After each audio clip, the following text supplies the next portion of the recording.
The point is, Jesus never presented God as a monarch. He presented him as a farmer sowing seed, as a father looking longingly for a son to return home. So many religious scholars have really messed this up. I almost said something in Greek. Have really messed this up. They present God as some angry, patriarchal, ready to damn us sort of God. And Jesus never once in the gospel, never once, when the disciples asked Jesus to teach them to pray, how did he begin? Did he begin, "O divine monarch"? No, he began with "Our Father, who art in heaven." Abba, Father. Did you know that in the New Testament Greek that word for father really is Abba? And did you know, literally translated into English, it means daddy?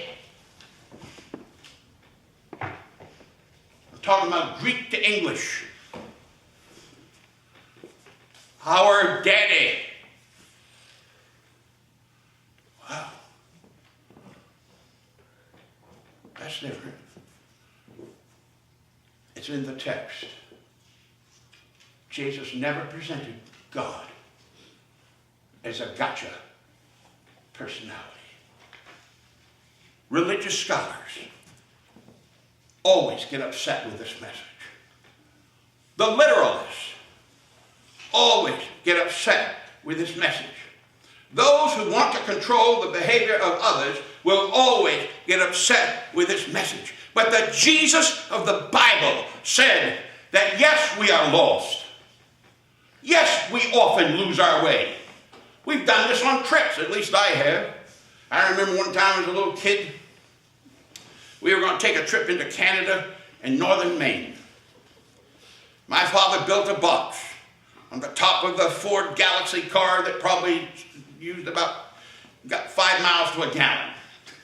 And he had us hold on to that box and the straps everywhere we went, all over, into Canada, can you imagine it now? They probably wouldn't even let them across the border. But anyway, we got up into northern Maine, where my father grew up in the county, and he got lost. And because it was home, and he got lost, he got mad. Now remember, he stopped right in the middle of some dirt road somewhere, and there was a farmer alongside the road. He said, I guess I'm going to get down there and see what this guy's opinion is. Sometimes we all get lost. Sometimes our priorities get out of order, and like the prodigal, we waste money and waste time and waste energy and get into, I'm just into Greek this morning, into stupid relationships. And then all of a sudden, that story says, we come to our senses. And said, you know what, this isn't very good. I'm going to get up. Here I am as a kosher Jew, and I'm feeding swine in a pig pen. This is not a very good thing for me to be doing. He came to his senses. It was almost like he'd had a lapse of sanity. And in a moment of enlightenment, in a moment when he said, I'm hungry, and the people who work for my father on the farm are better treated than I'm treating myself. I'm going to go home and I'm going to say to my father, I have sinned. I have messed up. I have wasted money, and I really don't even deserve to be treated as a son. But if you'll just let me come back and work for you, I will be happy to work for you the rest of my life, because I know you'll treat me well. Jesus used this story to explain God. So let's look at what the Father did. First of all, the Bible reading we had today says that while the young man was still a long way off, the Father was looking for him and ran to him. You want an understanding of God through Jesus this morning? God runs toward us. With the arms of others, he uses people. With our arms outstretched to others, people who, yes, even mess up. In fact, St. Paul said we all have messed up. Now, I know that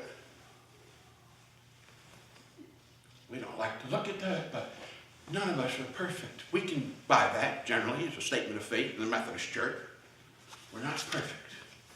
But oh, how important it is to see the Father running. Jesus said, you want to think of God and how your life is? He's like the Father running toward us, willing and able to help us get back on our feet. The young man in that story smelled badly. I mean, how do you think he would smell? He was feeding pigs. He was fighting with them with the slop that they were being fed. It was not a pretty picture, but the Father embraced him and said, let's get some clean clothes.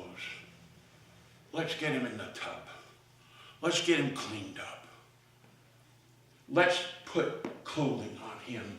Let's get the ring out of the family safe. Because the ring was a sign, an imprimatur of being a son in the family.